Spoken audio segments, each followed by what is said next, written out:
Bonjour à tous et bienvenue sur la commune d'Aiguebelle, donc département de la Savoie, pour ce second plateau télé de l'Échappée Belle. Alors nous sommes ici aujourd'hui avec Martine Dedon, présidente de l'Office de tourisme de Porte de Maurienne, Lise Barallier, donc chargée de mission à la communauté de communes Porte de Maurienne, Germain Vandenecou, donc à la Fédération française de randonnée pédestre pour le département de l'Isère, Bernard Michon, donc président de l'espace Beldon, maire de Revel et conseiller départemental de l'Isère, Florent Hubert, donc créateur de l'Échappée Belle et également président de l'association Échappée Belle, Séverine Bourrassé, donc en charge du développement durable au sein de l'association Échappée Belle, et Émilie Gagnère, chargée des animations au sein de l'Échappée Belle. Alors nous sommes aujourd'hui ici pour parler un petit peu de l'ancrage territorial. Nous sommes ici au port de la Maurienne. Je vais me retourner vers vous, Martine Dedon. Alors, est-ce que vous pouvez nous parler un petit peu de la commune d'Aiguebelle, de sa localisation et un petit peu des atouts touristiques que propose le territoire? Bien sûr, Aiguebelle se trouve aux portes de Maurienne, entre le massif de Beldon et le massif de la Lausière. On est à 20 minutes d'Albertville, 30 minutes de Chambéry, 50 minutes de Grenoble et 1h30 de Lyon. D'accord.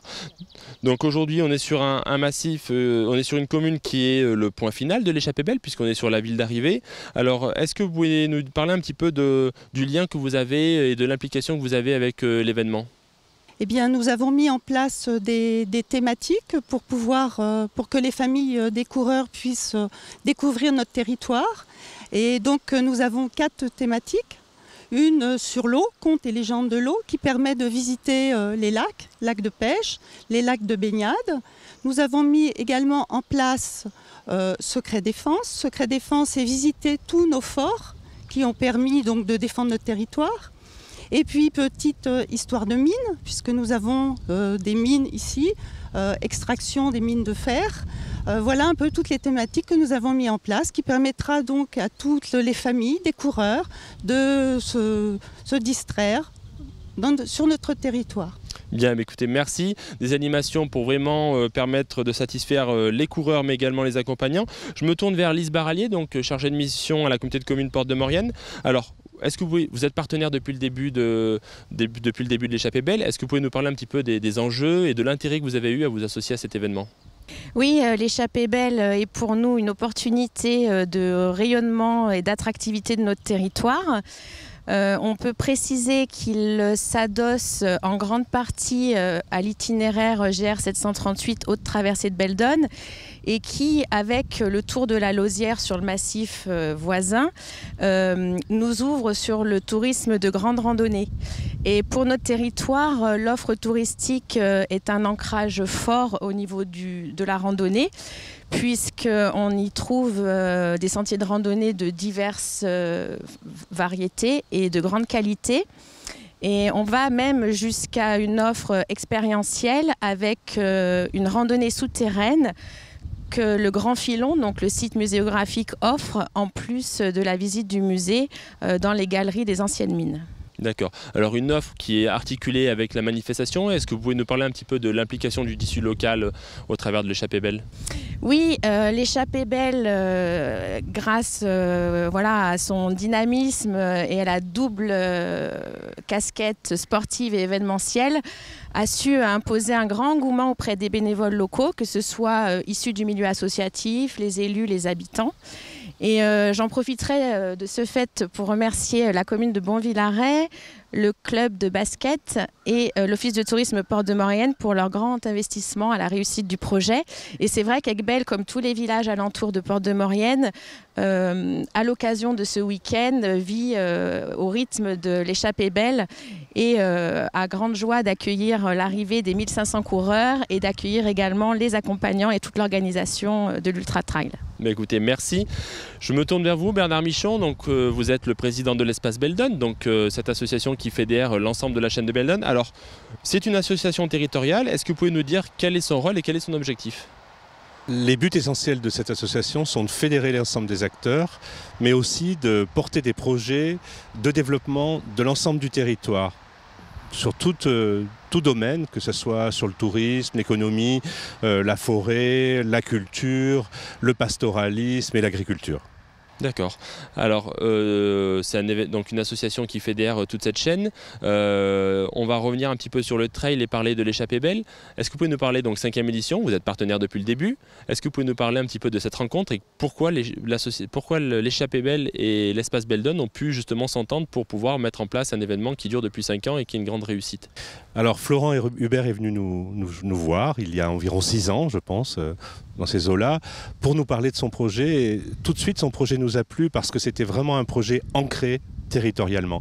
On est vraiment sur une course qui s'est construite avec l'ensemble des habitants, avec l'ensemble des acteurs. On a parlé des acteurs touristiques, mais je crois que tous les habitants de Beldon ont eu un regard bienveillant sur cette course parce que ça a été quelque chose qui est de l'ordre de la co-construction.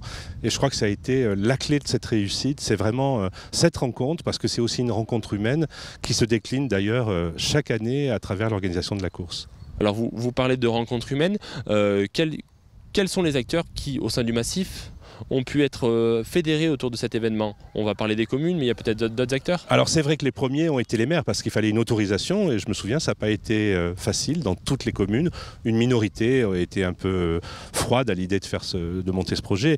Mais on a aussi les éleveurs qui sont présents sur la course, avec lesquels il faut travailler. On a les gardiens de refuge, on a les acteurs du tourisme et les hébergeurs. On a aussi les habitants, parce qu'il faut voir l'engouement sur certains relais des habitants qui sont très présents et qui sont très mobilisés sur l'accueil de cette course. Bien, écoutez, merci. Je me tourne vers vous, Florent Hubert, donc créateur de l'échappée belle et président de l'association Échappée belle. Alors, on a parlé de sécurité sur le précédent plateau. Alors, est-ce qu'on peut revenir un petit peu sur l'origine de la course? Comment vous est venue l'idée de créer une course de 144 km qui aujourd'hui est réputée les plus dures de France et qui traverse le massif de Beldon? Alors au début c'est né en fait d'un petit groupe de passionnés, d'un petit groupe de copains, voilà, de Chambéry. On était dans une association tout simplement de course à pied, on s'entraînait ensemble et on cherchait à vivre un petit peu autre chose aussi que juste courir et s'entraîner. Et on s'est dit bah tiens, pourquoi pas nous organiser une course, d'autres le font donc on doit pouvoir le faire. Et de fil en aiguille, on est passé de l'organisation d'un 10 km voilà, à bah tiens, puisqu'on est des coureurs de longue distance, pourquoi est-ce qu'on ne se fixerait pas d'organiser une course qui nous ressemble? Et puis après, j'avais eu l'occasion en parallèle de faire la traversée en plusieurs jours. C'est ma femme qui m'a fait découvrir la traversée en plusieurs jours, gros sac à dos, etc., par les Hauts de Beldon. Moi j'avais adoré et je m'étais dit, bah tiens, on l'a, notre course de longue distance, elle est ici. Bon, après ça a été un petit peu compliqué puisqu'on a fait une petite reconnaissance avec quelques coureurs très, très entraînés et à l'arrivée ils m'ont dit mais il n'y a jamais personne qui va réussir à faire ce truc, c'est beaucoup trop dur. Bon finalement on s'est accroché, on s'est dit qu'on a adapté un petit peu le parcours et puis on est arrivé sur l'idée que de toute façon il fallait essayer pour savoir si c'était faisable ou pas. Et puis après, il fallait obtenir les autorisations et puis on a pris le parti de dire on part pas sur une idée toute faite, on n'impose pas un projet, on n'est pas chez nous déjà, voilà, donc on va aller sonder un petit peu les uns les autres, savoir ce qu'ils en pensent. On a eu une très bonne oreille auprès de l'espace Beldon. On a senti qu'il y avait déjà certainement cette idée de GR qui était un petit peu dans les cartons, je pense depuis quelques temps, et qui était déjà très avancée, j'en sais rien. Moi, j'étais pas dans les petits papiers à cette époque-là, mais j'ai senti voilà que si on le faisait, en gros, on nous a dit faites-le, mais si vous le faites, faites-le intégralement sur tout le massif. Donc nous on était contents puisque c'était un peu notre idée de départ. Donc voilà, donc on a démarré comme ça avec un premier soutien de l'espace Beldon. Et puis après on a été rencontrer les communes principales. Et puis on a fait un vote à main levée à l'Assemblée Générale de l'espace Beldon qui nous a conforté dans l'idée que ça pouvait se faire. Voilà. Alors après, entre là, ça peut se faire et ça se fait, il y a eu beaucoup d'étapes. Bon, un pari osé, un pari réussi. Est-ce que vous pouvez nous parler un petit peu des inscriptions pour cette 5e édition? Où est-ce qu'on en est au niveau des inscriptions? Combien de participants? Quelle est un petit peu la représentativité des participants étrangers? Alors ça, c'est notre grande fierté. On a démarré la première année en 2013 avec une dizaine de nationalités. à peine 10% d'étrangers. Là, on est plutôt entre 15 et 20%, suivant les courses, parce qu'il y a 3 épreuves, et on a 27 nationalités de représentées. Et c'est une grande fierté, parce qu'il y a des gens qui viennent spécifiquement pour la première fois en France, en Beldon, et ils viennent pour la course, et ils font le voyage pour ça, donc ils viennent 15 jours, 3 semaines, visiter la France, et en même temps ils vont faire l'épreuve. Et on a des gens qui viennent du Japon, d'Australie, des États-Unis, voilà, de tous les continents en fait. Donc ça, c'est une très grande fierté. Ouais. Donc un événement international qui attire, mais c'est aussi un éco-événement, et je me tourne maintenant vers Séverine Bourrassé. Donc vous êtes en charge du développement durable au sein de l'association Échappée Belle. Alors est-ce que vous pouvez nous dire un petit peu quels sont les enjeux majeurs en termes de préservation quand on organise un événement comme ça sur 144 km au sein d'un massif ? Les enjeux principaux, c'est la gestion des déchets, puisqu'on en produit beaucoup et tout le long, et également le transport et le lien au territoire. Alors, des enjeux qui sont peut-être difficiles. Est-ce que, donc on est sur la 5e édition, je crois que vous avez été récompensé pour les efforts que vous avez menés depuis ces 5 années. Est-ce que vous pouvez nous dire un petit peu quelles sont les actions qui ont été les plus faciles à mettre en œuvre et peut-être les plus difficiles ? Les plus faciles à mettre en œuvre, ça a été la gestion des déchets, c'est ce qu'on a fait en premier. Pour vous donner quelques chiffres, ici sur le site d'Aiguebelle, qui est le plus gros site de la course, il est actif pendant 3 jours et demi, et pendant ce temps-là, on produit environ 17 mètres cubes de déchets, tout compris. Ça représente un petit camion. On produit tout le long de la course 10 000 bouteilles. On produit également des déchets compostables vu qu'il y a pas mal de fruits sur les ravitaux, et j'ai fait le calcul, ça représente 150 kg de peau de banane par exemple. Voilà, soit on les composte, soit sinon ça part à l'incinération, donc il y a vraiment des enjeux de ce côté-là. Ça, c'était le plus facile à aborder finalement, puisqu'il suffisait de faire le tri des déchets. Après, l'enjeu le plus difficile à gérer, c'est le transport, puisque c'est un réel enjeu. L'échappée belle est une traversée, donc tout ne converge pas autour d'un point. On part d'un départ, on arrive à un autre point, donc ça génère énormément de flux de marchandises d'un point à l'autre, et également des flux de personnes.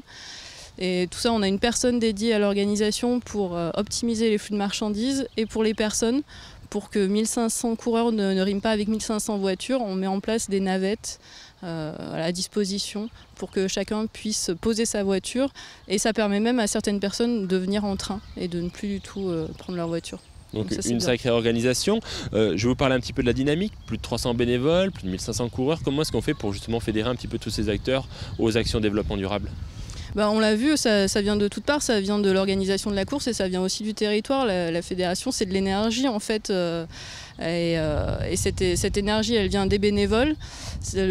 Assurer des actions de développement durable, ça demande énormément d'énergie, puisque tout est dans les détails. Ne pas jeter un verre, ça veut dire le laver, le stocker, le transporter. Et puis après, d'autre part, nous, on fait des efforts aussi pour se tourner vers le territoire, notamment en termes d'achat. Voilà. Et on gère l'aspect financier au même titre que l'aspect économique, que l'aspect environnemental aujourd'hui. Et ça, c'est une grande fierté. Merci. Je vais me tourner maintenant vers Émilie Gagnère. Donc vous êtes en charge des animations au sein de l'Échappée Belle. Alors, est-ce que vous pouvez nous parler un petit peu de ces animations ? On est sur un événement on est sur une manifestation qui traverse un massif. Comment est-ce qu'on fait pour organiser des animations sur la totalité d'un massif ? Alors effectivement, c'est une traversée, donc il y a pas mal d'étapes. Alors l'idée à la base, c'était déjà de créer vraiment un événement, une fête ouvert à toutes et à tous, et de pas que ce soit un événement vraiment orienté que pour les trailers, mais aussi pour les habitants, pour les locaux. Et justement, tout l'ensemble des animations, nous on a en charge sur une partie, notamment sur les bases vie, au Plénay et à Aiguebelle, mais surtout les ravitaillements, on se base aussi sur les acteurs locaux qui, eux, animent, gèrent le ravitaillement, mais qui proposent aussi des animations sur le ravitaillement. D'accord. Quel type d'animation on peut retrouver sur les bases vie ? On a principalement des animations à destination des enfants, mais aux familles, de manière générale. On a une partie très sportive, avec mur d'escalade, slackline. On a aussi un château gonflable. Après, on a aussi des parties un peu plus valorisation du territoire, avec les vitrines par exemple de Beldon et de Porte de Maurienne à Aiguebelle pendant l'ensemble du week-end, où on a des artisans, des producteurs qui viennent vendre leurs produits, mais surtout montrer leur savoir-faire.